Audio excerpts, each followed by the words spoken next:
This is the Graceful Atheist Podcast. Welcome to the Graceful Atheist Podcast. My name is David, and I am trying to be the Graceful Atheist. Well, as usual, I'm going to ask you to go to the Apple Podcast Store and rate and review the podcast. This really helps other people discover the podcast. If you found value or entertainment in the podcast, please tell somebody about the Graceful Atheist Podcast. On to today's show. I spent a fair amount of time talking about deconversion and interviewing people who have gone through the transition of a loss of faith.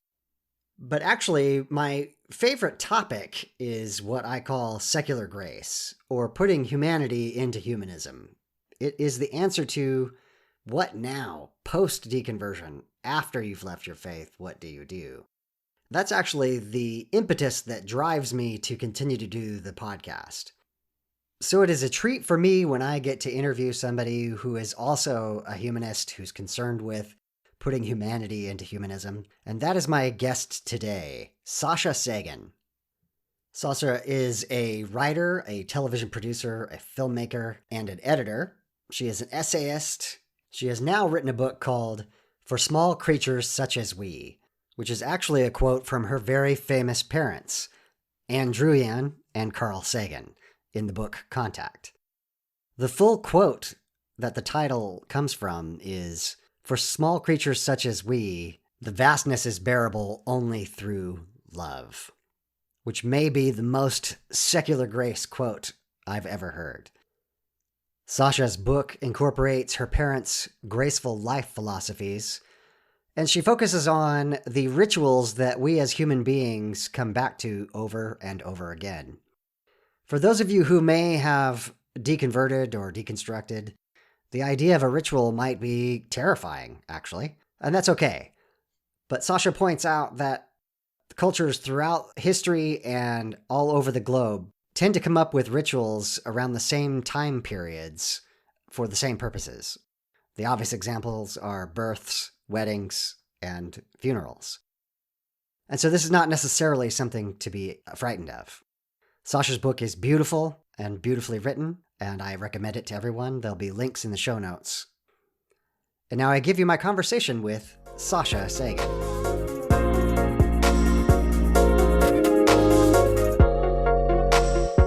Sasha Sagan, welcome to the Graceful Atheist Podcast. Thank you so much for having me. I'm delighted to be here. Thank you for coming. So Sasha, you are a writer. You've done television production. You're a filmmaker. You're an editor. You've been in major newspapers. You're an essayist. And now you've written a book called For Small Creatures Such as We, Rituals for Finding Meaning in Our Unlikely World. It also turns out that you have very famous parents. Yes. So can you tell us a little bit about yourself, about your work, and about your book? Yeah, I was very lucky to grow up in a household where wonder and awe for the universe as revealed by science was part of our daily life and dinner table conversation and part of the way I was raised to see things. So I sort of goes hand in hand with that, but maybe not necessarily. It was also a secular household. And so what I became really interested in over the course of my life, I lost my dad when I was 14. And then as I grew up and got married and got ready to start a family of my own, I started thinking about, well, how do we celebrate and mourn and do the daily or weekly rituals that make up life in a way that is a reflection of our modern understanding of where we are in the universe and how we got here, when the infrastructure for that kind of thing historically has been religion. And you know, I think that those of us who don't believe are still entitled to mark time and have weddings and have funerals, and we still need those things. So a combination of the way I was raised and then what I experienced and just being generally kind of an outgoing social person who likes parties and celebrations led me to this topic. And I found that, you know, it's something really relevant to a lot of people, especially when you get to those points in life where you have to really examine these questions, whether it's when you plan a wedding, or you have a little kid who has a lot of questions about why things are the way they are, Yes. or when you lose someone and you have to sort of really examine what that means if you don't believe that there's anything beyond what we have evidence to support. Exactly. So my podcast, just very briefly, is on the subject of what I call secular grace. And Yes, really that is simply just putting the humanity into humanism I love that. and focusing on the fact that we still need each other, even though we don't have a faith, that Yes. it is in fact the human interaction, our relationships with each other, that is the meaningful thing in life. So I have to tell you just a brief story of the kind of emotional arc that I went through Yes, please. as I discovered you and your work. So I'm on the lookout for authors, writers, bloggers, podcasters that are on the subject of humanism. And so when you began promoting your book, I just saw the title. I didn't make the connection. And I thought, oh, that looks really great. I'm definitely going to get that book and read it. And a little time passed and I started following you on Twitter. And then I realized, oh, you are that Sagan. I did not realize that you were Carl Sagan's daughter and Druyan's daughter.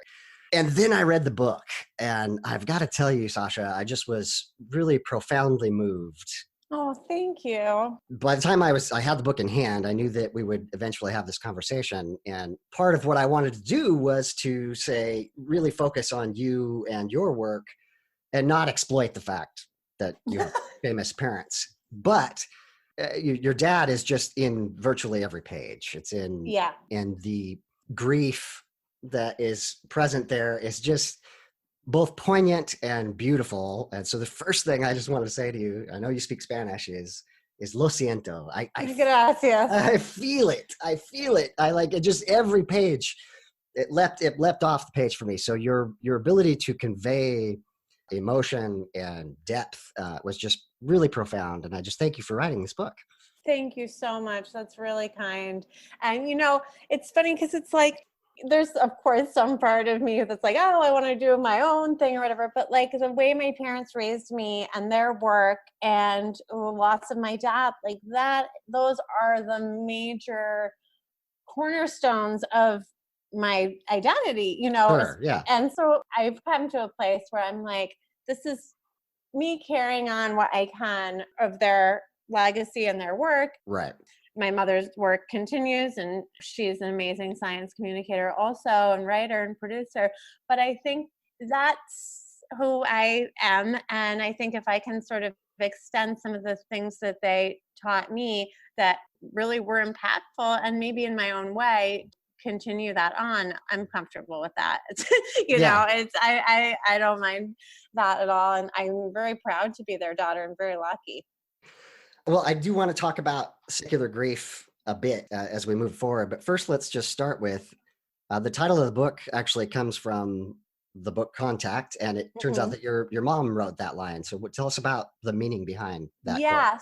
So my parents started out with the idea of the story as a movie, and they worked on screenplays and movies. There's a lot of moving parts, and it takes a lot to get a movie made, and this one took 18 years. And during the time when they were trying to develop it and trying to get it made, they wrote it as a novel, and my parents collaborated on everything. And the line that the title of my book comes from is, for small creatures such as we, the vastness is bearable only through love.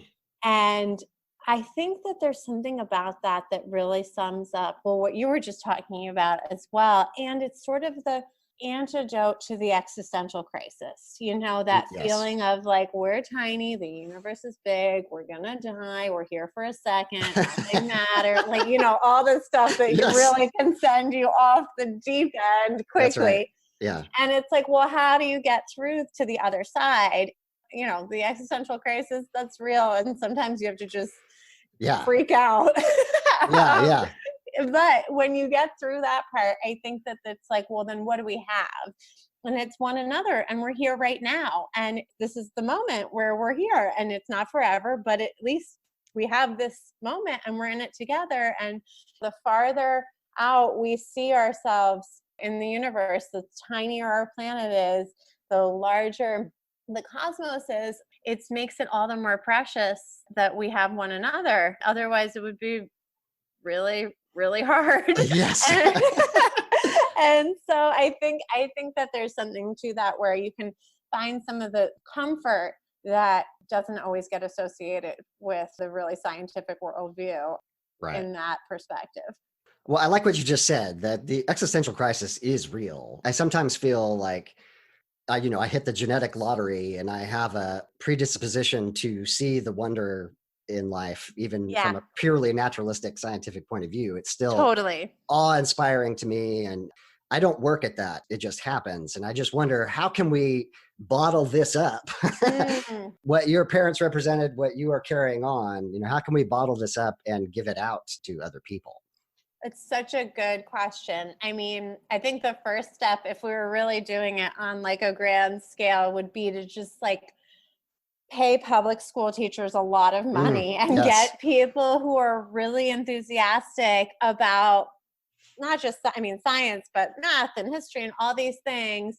I have the utmost love and respect for public school teachers, but it's a really hard job, and it's a really hard job to do for very little money. And I can't imagine not getting jaded at some point. But if you have a couple of great teachers in your life who are like, this is amazing, look at this thing. And, Yeah. we stop sort of maligning facts as like cold and hard.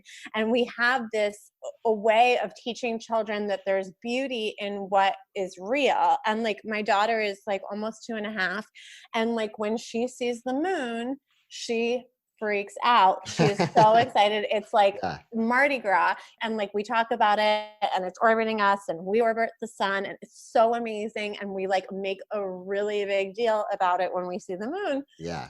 I mean, it's easy to be like really blasé and be like, yeah, Yeah. it's the moon. Congratulations. Like it's Right. always there.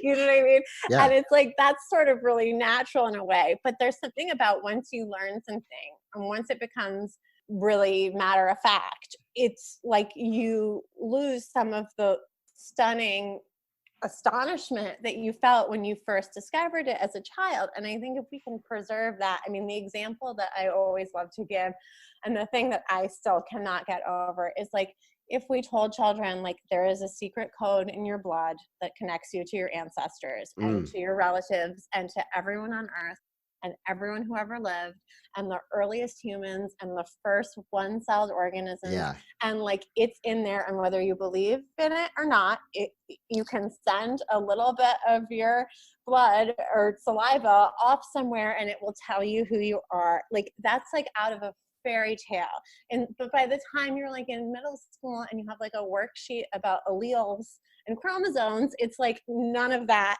astonishment is there. Right. So I think it's really a matter of presentation. And if we could get some of the skill sets and enthusiasm that you so often find in religious settings, Yeah. Yes. of like a really like a preacher who is just like totally giving their all to what they're saying, and we could have some more of that in the sciences among other areas of learning, I think we could make a dent. Yeah. Yeah. I'm trying to resist the desire to just quote you back to your book. That's fine. But I loved that quote you just described about, if we taught science and math in the same way that a good preacher does. Yeah. The other quote is that somewhere along the line, and I'm probably not quoting it well, but that as we get scientific and naturalistic explanations, that we've lost the wonder, we've lost the Yeah. awe. Yeah. And so I think people like yourself can bring that to the subject, and it's such a vital role. Thank you. I thank you. I think we have it in there, but it's like, I don't know, the feeling of like a thunderstorm or something like that. It's like we innately, sometimes it's our experience of nature is fear, especially like a natural disaster. Oh, yeah. But that feeling of, wow, this is enormous and majestic. And I think even when you understand it deeply, and I think you see this especially with weather, like on the news, like the meteorologists, like when there's a hurricane, like they are they have a reverence and Yeah. awe, and they understand it from a totally scientific point of view. Right, And so I right. think there are moments where we have this, we just sort of have to extend it a little bit, pull it out a little bit, draw it out a little bit in society. Mm. So one of the things that I think I have struggled with, quick history, Yeah, yeah. I was a person of faith for many, many years, and that faith dissipated on me. And here I am today doing this.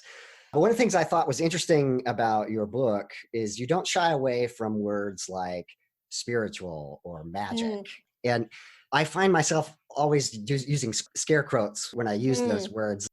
How can we recapture those words or redefine them? It's such a good question. And like etymologically, they do come from, I mean, even magical comes from the magi, right? These Yeah. are like religious words, sacred, holy. But I can't help but not use them because they also illustrate how I feel about nature. And I think, those words developed in a language that was majority believers, Yeah. in Yeah. English, majority Christians. And so they have that history and that connotation, but words evolve and mutate also. And I Yeah. think that as our understandings change, I think that those words can change too. And I use quotes too. And like, I've definitely gotten questions in the last few months as I've been doing press for this book about like, well, how can you describe yourself as spiritual? I wouldn't use that word, but do you consider yourself Yeah. spiritual even though you don't believe? And how can that be? And I think it's, there are nuances that are missing in our vocabulary. Yes. And that's true so often. There are words missing in our language often, and we have trouble describing things sometimes because of that. But I think that those words are still the closest we can get because it evokes this feeling that I think we all really crave of like the chill in your spine and like feeling part of something enormous. And whether that is a theological Hmm. concept or a scientific concept, that like pit of your stomach, like sparkly feeling is something that I really think that we want and that we almost can't avoid, because every time we understand something more deeply or have an experience or something scary happens or something amazing happens, there Yeah. is that sense. And I think as time goes on, we'll figure out what to call it, but we Yeah. should continue to just seek it. Yes, yes. Really, it was a compliment that you went at it head on and didn't hesitate. I find myself Thank you. hesitating all the time of, can I use this word? Because when I say, often the one for me is soul. When I say, my Yeah, soul, like that has evocative, profound meaning, and I mean the core of my being. right, I don't mean something other than my body. So right. anyway, I just think that we need to just redeem those words. There's another religious term. Oh, yeah, right. No, I mean, there are so many theistic expressions that I love. And I mean, also like when I like drop something, like Yeah. I say like Jesus Christ. I mean, you know what I mean? Like I don't like, or oh my God. I mean, how many times Yeah. a day do I say, oh my God? And I'm Yeah. like, I can't what am I going to do? Like make up something to explain that's like about Right. like Charles Darwin, like, or like, Yeah. oh my double helix. Like I'm like, it's like I'm totally like it would be way too weird. But Yes. it's like, or like one of my favorite expressions, and I wish I had a secular version of it, is God willing. Mm, And like to say like, oh well, when we go do this or whatever, I mean, what I really mean is I hope it works out. right. Or like, people talking about like a job or planning for a baby or like all these things. And it's like that idea that like, well, we don't know how things are going to shake out. We're Yeah. terrible at predicting the future, but this is what we're planning at the moment. Yes. It's like, I wish there was a 2-word way to say that didn't Yeah. evoke theism, but I don't have one yet. So Right. Right. sometimes I say that and people are Yeah. like, but your whole thing is, and I'm like, I know, but you know what I mean. Yeah. Oh, I find it charming. I think that's great. So the book is primarily about rituals. So I'd like you to talk about some of them that you describe, but also, why are rituals important to human beings? It's a great question. And it's so amazing because we're so all over the world in disparate cultures that had no contact with one another. We all decided we need some rituals, and a lot of them happen around the same times of year, solstices and equinoxes, and same times of life, birth, Yeah. coming of age, death. We all, like, these are really important, and we do them in really different ways, and it's not every culture doesn't have exactly the same landmarks Sure. in terms of when they, but there's a lot of overlap. And I think it's really, my mom always says, there's no refuge from change in the cosmos. Yeah. And I think that's really what it's about. We are on this planet and the seasons change, and it gets cold and hot or wet and dry, depending where you live. People appear, out of other people's stomachs, Yes. and they grow up and they're kids and then they're adults, and that's really weird. And then we go away and we don't know where or what it is. And there's just so much to wrap our minds around that we have to process all these changes. And I think the rituals, in the most basic sense, like a funeral, like, why do we have that? Because we're like, oh my goodness, this person was just here and now they're not here. What do we do? Yeah. And I think that, no matter what the rituals are, we're like, okay, this is the framework. This is what we've been doing for generations. This is how we handle this very difficult thing. Yeah. And sometimes it's how we handle a really wonderful thing, like people getting married or something Yeah. like that, And I just think that it's really important to us. And I think what happens is sometimes when people are not religious or were religious and then veer away from it, Hmm. it's really, there's an urge to, like, throw the baby out with the bathwater. Right. Which is understandable, and I get it. But I think that we still need these things, even if we do them in a secular way. And that's what I'm really interested in, is how we can do that, and sometimes how we can still honor our ancestors and what they did, or something you loved growing up, Yeah. without necessarily subscribing to the theology that it came from. Definitely. I think that when a person goes through particularly a faith transition where they had faith and then Mm-hmm. lose that faith, kind of the first thing that you see online is the much harder kind of debate culture style Mm-hmm. of that loses all the wonder, that loses all Right. the awe, and there's a trepidation for being a part of a group, being a part being a part of a Yeah. community, and even the word ritual might be terrifying to some people Mm-hmm. for that. I think I came through that and realized that, it's a very natural explanation to say that human beings need rituals, and that every culture, as you've mentioned, throughout history and time, has had rituals for these Mm. various life stages, and that we derive something from that. We derive some meaning from that. And so on the other side of faith, or if you're secular from birth, you still need these moments to mark time, as you say. Yeah. Yeah. And just, I think it's like, in many cases, it's to, like, increase joy. I Mm, mean, when it's cold and the days are really short and the weather's really bad, yes. it's like, oh, well, we should make things really nice and, like, decorate them and make them be more light and have, Yeah. like, delicious food and a party. Like, I mean, that's, like, seems so natural, and it's such a good call. Yeah. Yes, that is a really, like, around the winter solstice is a really good time to try to cheer ourselves up with, like, Cookies giving and each yeah, other yeah, cookies and that's exactly, presents. yeah. Yeah, totally. Like, oh, yeah, definitely. Let's do Let's do that. that some more. Yeah. Yeah.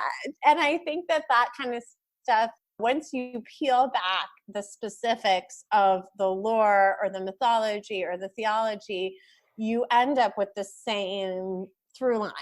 And so much of them are rooted in nature. They're about astronomical, meteorological, or biological changes. And that doesn't require belief. One of my favorite different author is Jennifer Michael Hecht, and she talks about a graceful life philosophies. Hmm. And I definitely feel like that is something that you are conveying here, of just a joy in life.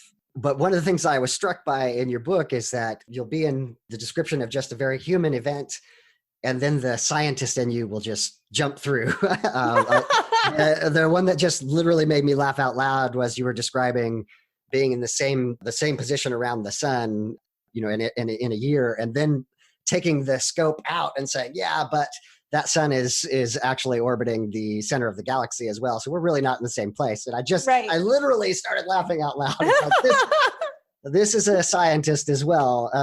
So how do you blend that scientific knowledge, that scientific exploration with kind of this graceful life philosophy?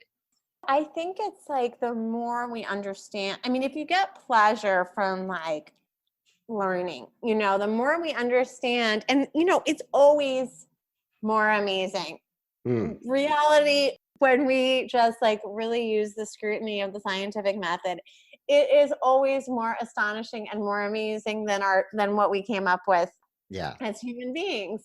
And I think that is really a source of joy. And it's like, wow, we couldn't have possibly have imagined, the scale of the universe, or, all these things that are so beautiful, or even like how the solar system works before we had the information to measure it, and all these other things that are so breathtaking. And that brings me a lot of joy. And I think that there's just something about the connectedness, our desire to feel connected, and then Hmm. realizing the thing we're connected to, we're part of, it's in us, we're in it, is so much larger than 100 years ago, 1,000 years ago we imagined it to be. And it's like, it kind of just puts a smile on my face, this idea that like we're so bad at predictions and guesses. I mean, Yes. it's kind of like the God willing thing, you know what I Yes. mean? Yeah.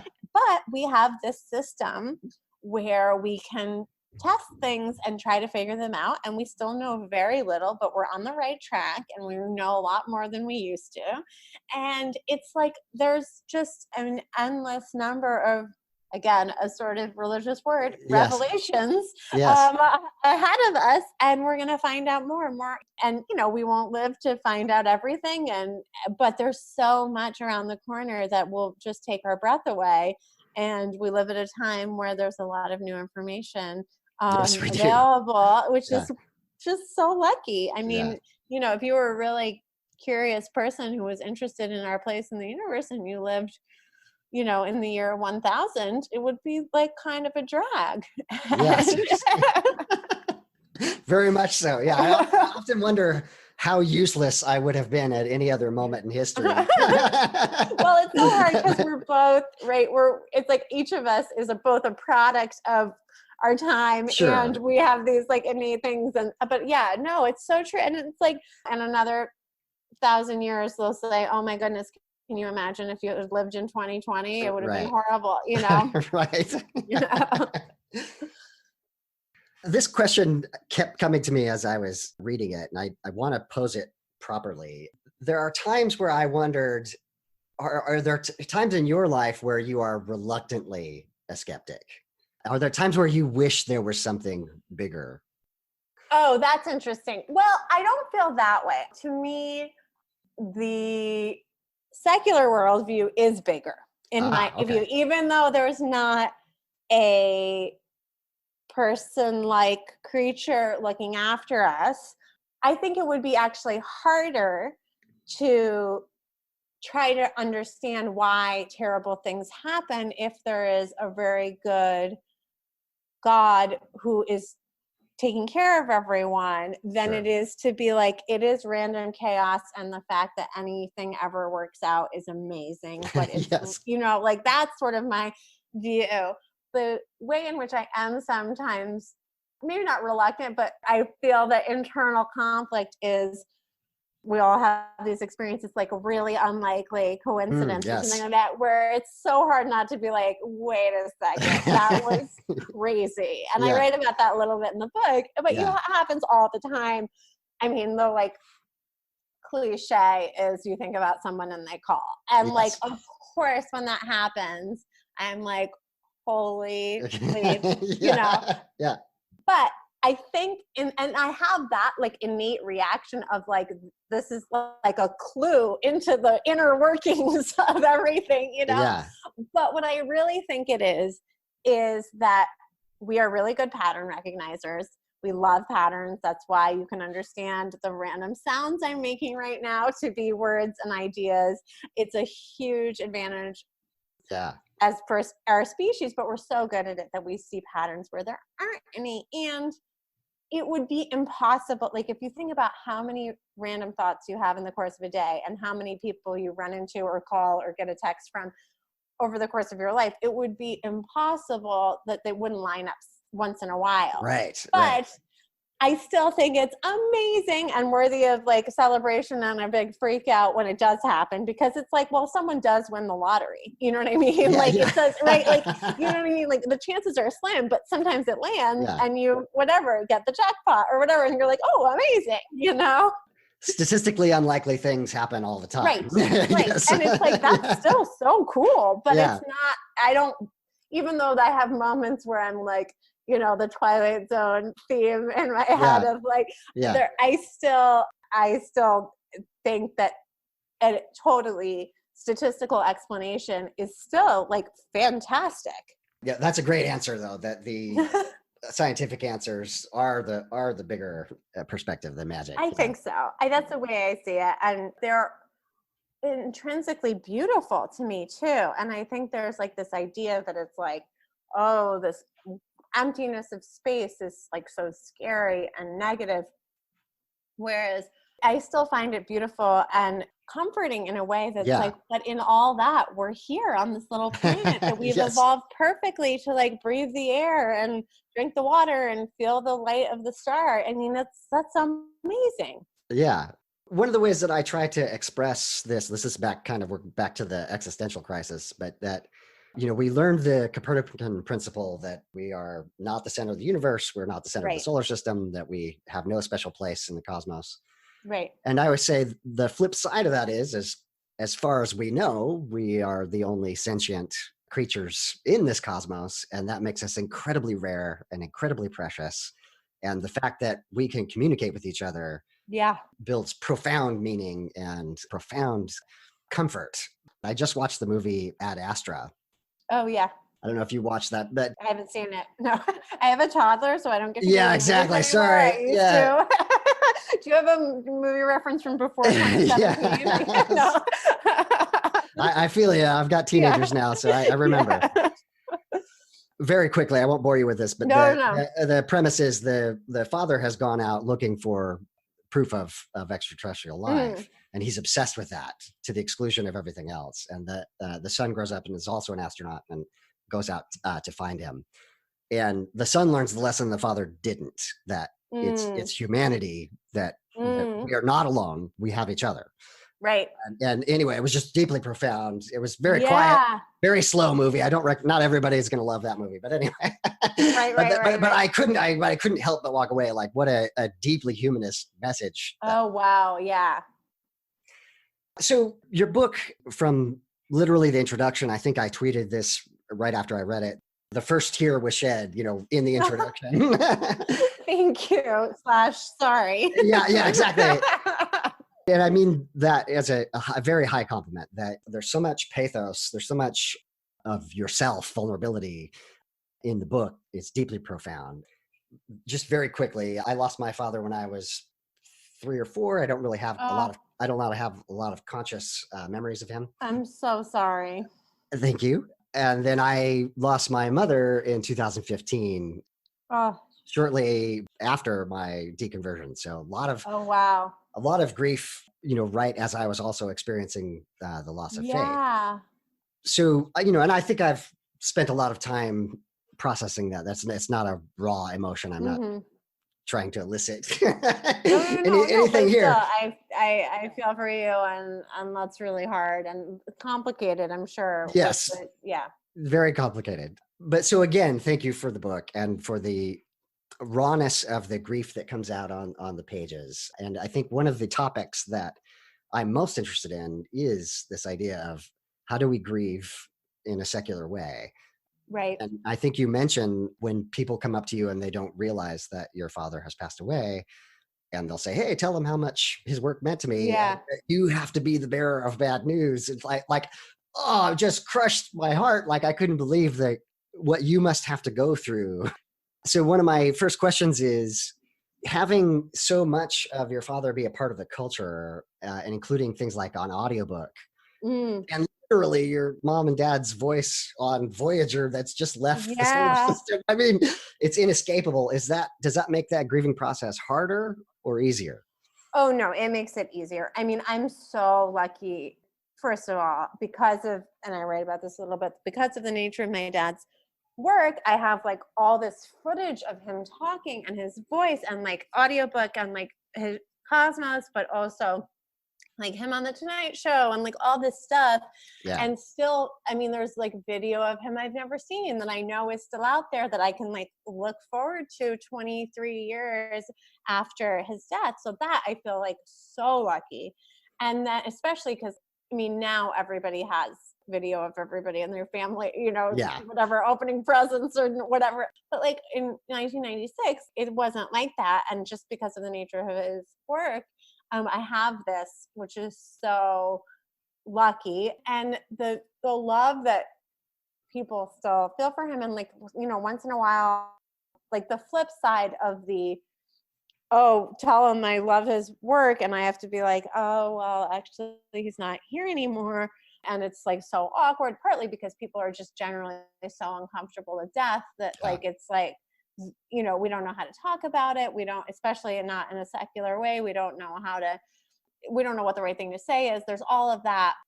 Those experiences are really hard. But what I get much more often, which is the flip side, is people saying, I just discovered him 4 years ago and I've Mm, read 10 books, or I was born after he died and I love him. He's my favorite writer.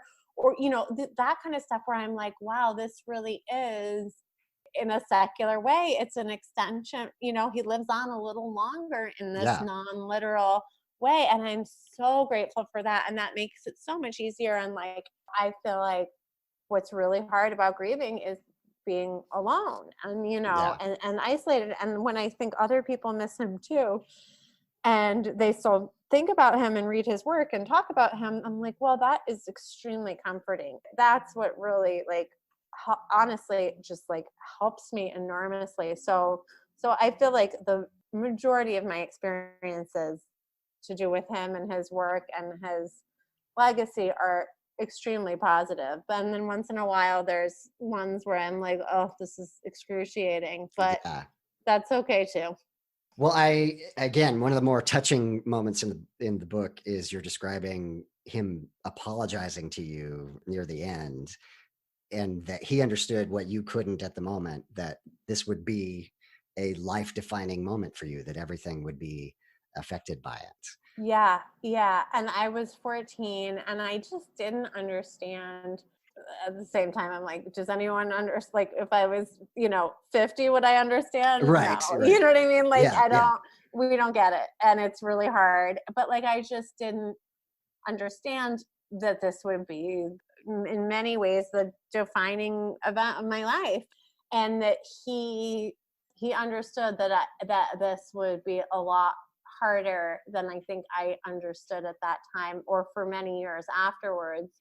And it was so, but it was like the kind of thing, and he was very ill, obviously. And so it was yeah. like the kind of thing that like made no sense. Right. Of course, as the years went on, it became very clear why it was a really loving, thoughtful, true thing to say. Yes. And it's almost like a riddle, you know. It's Yeah. something that it takes a long time to unravel to really understand, but it was really loving and it was really, I mean, it's I still feel the love from Yeah. those last, you know, days and hours, even though more than 2 decades has gone by. Well, it showed an incredible amount of wisdom on his part, Yeah, as no one will doubt. But yeah, to have that kind of foresight to pass that along to you. yeah. The other thing I think is beautifully told in the book is this idea of that those that we have lost live on in our memories. Hmm. You refer back to a culture that has a distinction between ancestors and the living dead, Hmm. that they live on in our memory. And you quote your mom as saying she recognized that there's almost a second death when the last person who knew you dies. Yeah. Can you talk about that just a little bit? Yeah, I think about that a lot. In the book, I talk about someone we knew had a toddler, and they came by the house. And they had, my dad had met the toddler many Yeah. times, and then they came by the house at some point in the months after my dad died. And when they left, this little boy was the youngest person I think my dad, knew at that Right, right. time. And my mom said, after they left, my mom said, it's like when you die again, when the last person who Mm. knew you dies. And there is something about that. It makes me think of, there's this record. Somebody heard Abraham Lincoln give a speech and then ran home and phonetically wrote down how he spoke, like what his syntax and Mm. intonation was. Uh-huh. And it was like, of course, this is so changed by technology now, like I was saying Right. about like having, video of your friends.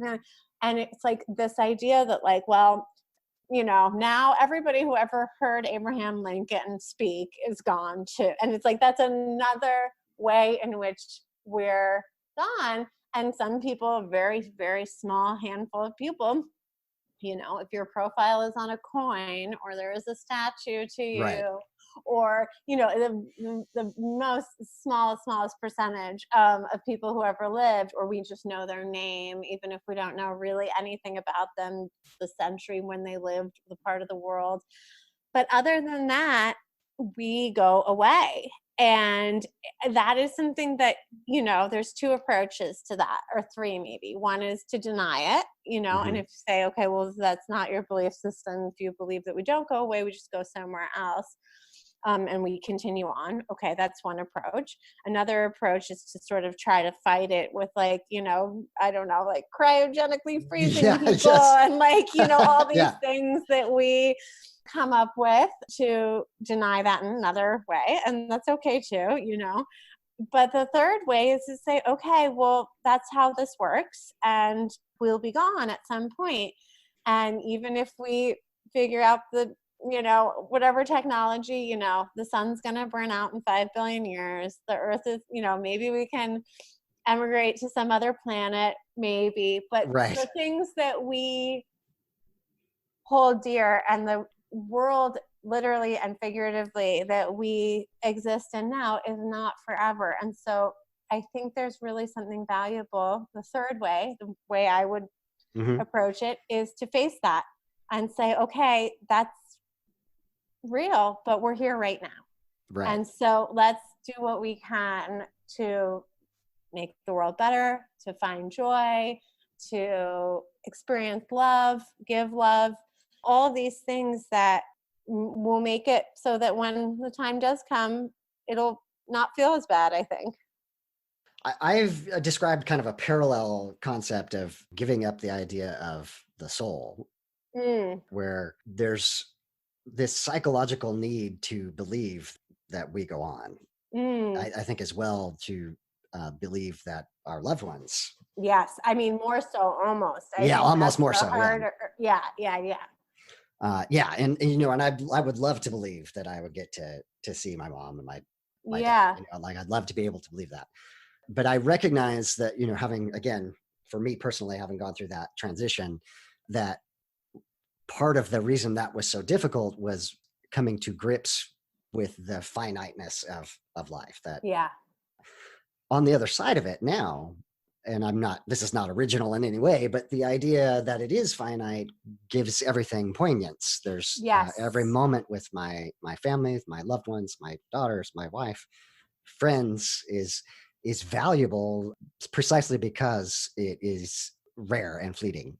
Absolutely. Absolutely. If we lived forever and there was no urgency to anything, it would be, first of all, it would be a totally different existence. People would operate in a totally different way. Hmm. And there would be nothing unique or valuable or special about each moment. There's no beginning and no end. And I think that it's really easy to see that as a really painful thing, but I think it's also the source of all the positive things. Right. And then just lastly, a concept that you hint at, and that is just being lucky to have lived at all. Mm. I think you say we existed. Mm-hmm. That fact that we are alive today is its own profound miracle.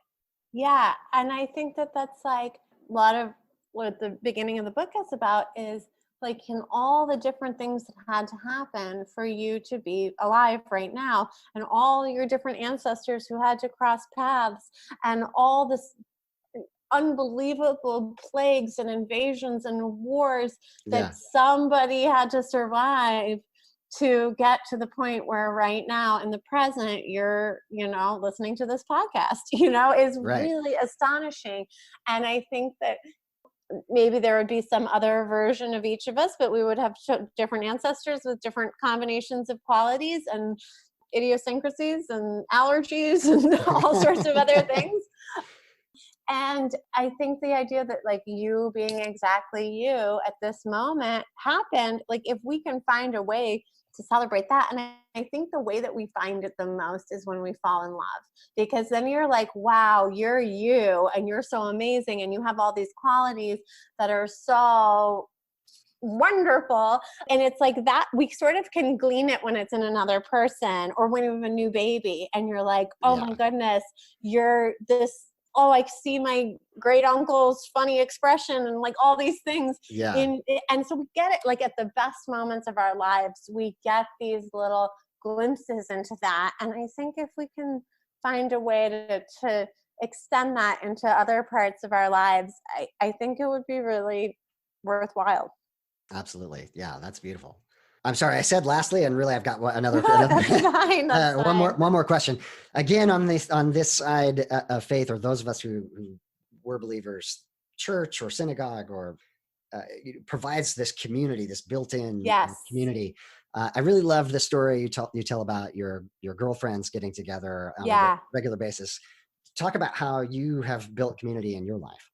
Yes, I mean, I strongly feel that the hardest part about being secular for me is that you have to like really put in effort to congregate. And I'm very social and I like being in group situations. And it's just, if I was really devout, I would have that in my life in all these different ways built in. Right. And I, because I'm not, I have to make it. So one of the things that I did when sort of second half of the years I lived in New York, I lived in New York for a long time, moved to London for 2 years and then came back. And all of a sudden I realized I had missed my girlfriends so much, and that like seeing them one or two at a time was not enough. And Mm. I had all these interesting, amazing women who they would like each other. It wasn't just, and Hmm. that together we could really sort of form this like little tribe. And so it wasn't anything, I mean, it's totally doable.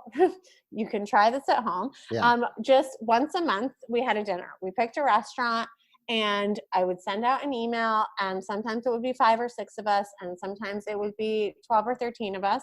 And the restaurant was extremely accommodating when we were constantly changing Yes. the reservation numbers and running late and being really loud and all these things. So that was good. And we would once a month have like dinner and cocktails and talk. And what was so, for me, rewarding was all these other friendships bloomed between women who, someone I grew up with, and someone I went to college with, or someone I, Hmm. had worked with. And then after a lot of people started to move away from New York, which just happens, and then I moved to Boston, and these friendships went on in all these different cities, and people started doing ladies dining. We called it the Ladies Dining Society in other places. And even though I wasn't doing it anymore, it carried on. And that is something that I feel really grateful for. And I think there's something that there is a real, like, you see it, there is a need in society for this kind of thing. And you see it as like these things could be co-ed or for men or whatever, Sure. but you Sure. see like these women's workspaces popping up in different cities, and you see like these things, different groups where you're like, people want kind of a home base and like something in their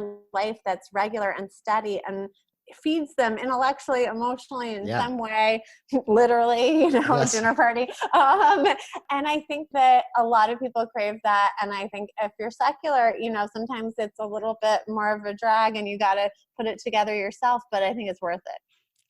Yeah, I think that the lesson from that chapter in particular is just being intentional about building friendships and Yeah. maybe setting a time and setting a place and making that happen. So Yeah. yeah, and in fact, ritualizing. Yes. And having a group to go through the ups and downs with. Absolutely. Yeah. Somebody there just to hear the good times and the bad. Yeah. Exactly. Well, if it's not obvious, I loved the book. Thank you. Thank you so much. The book is For Small Creatures Such as We, Rituals for Finding Meaning in Our Unlikely World. The author is Sasha Sagan. Sasha, how can people get in touch with you? How can they find your book? Oh, it's sold wherever you get your books. You can find it, and I'm on Instagram and Twitter at Sasha Sagan. My website is sashasagan.com, and you can email me there or tell me what you think. I'd love to hear from you.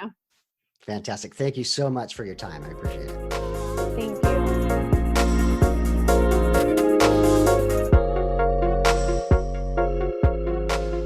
Final thoughts on the episode. Wow.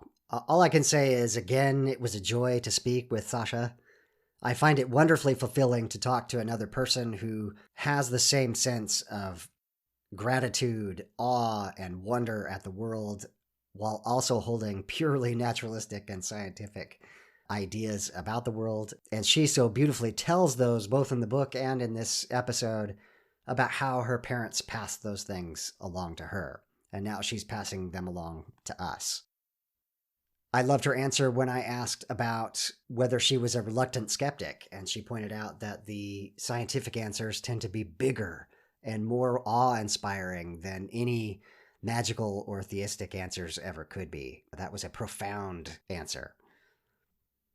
I think in my interview, when we discussed her father, Carl Sagan, I often focused on the grief.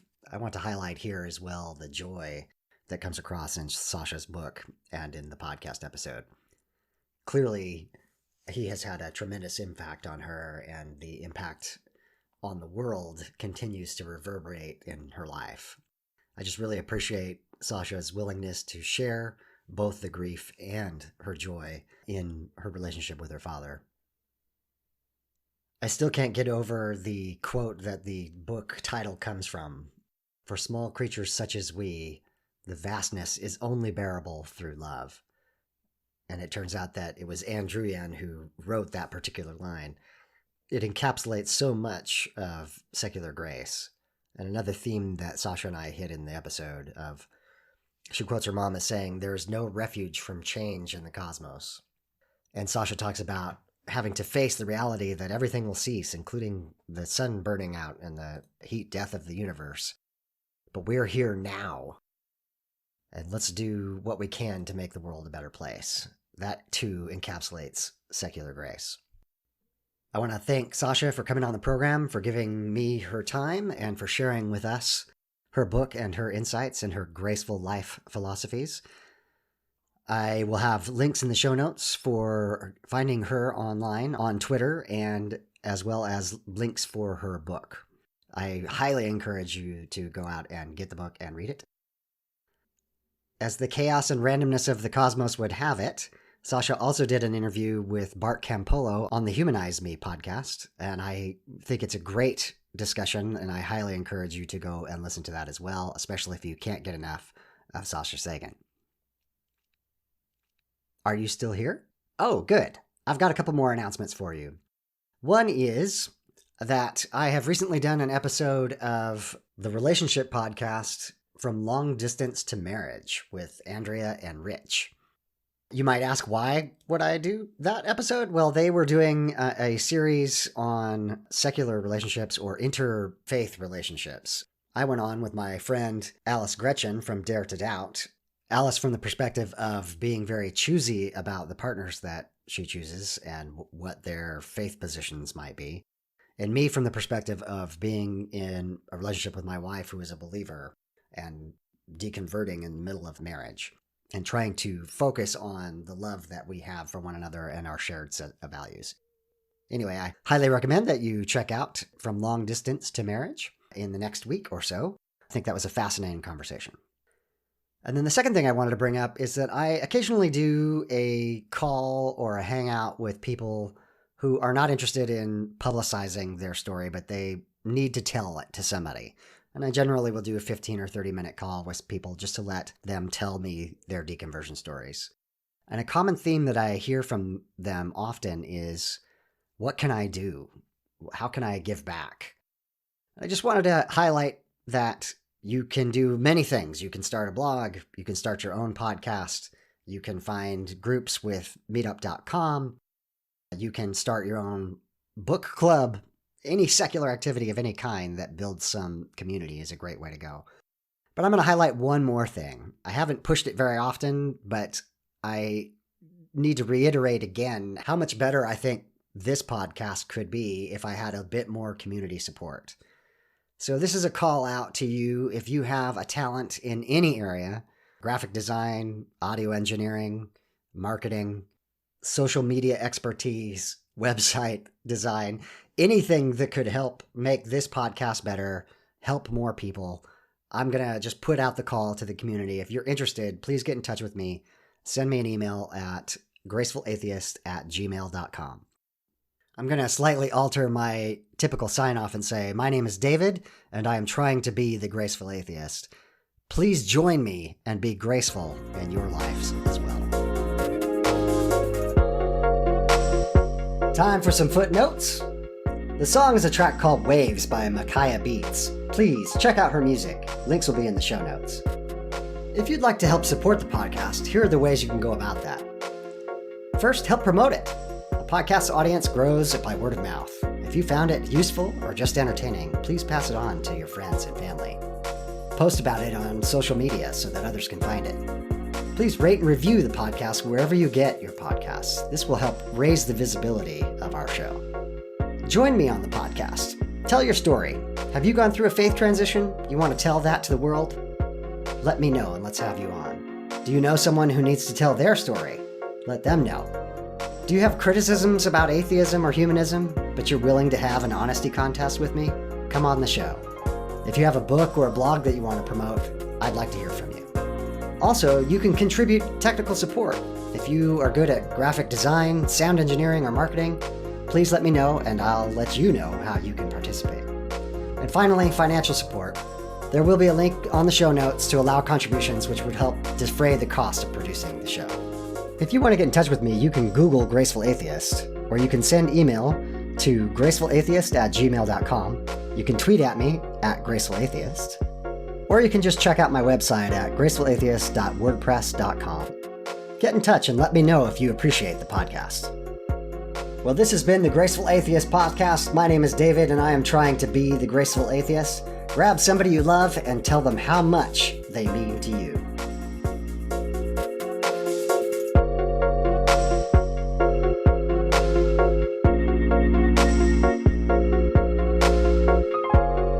This has been the Graceful Atheist Podcast.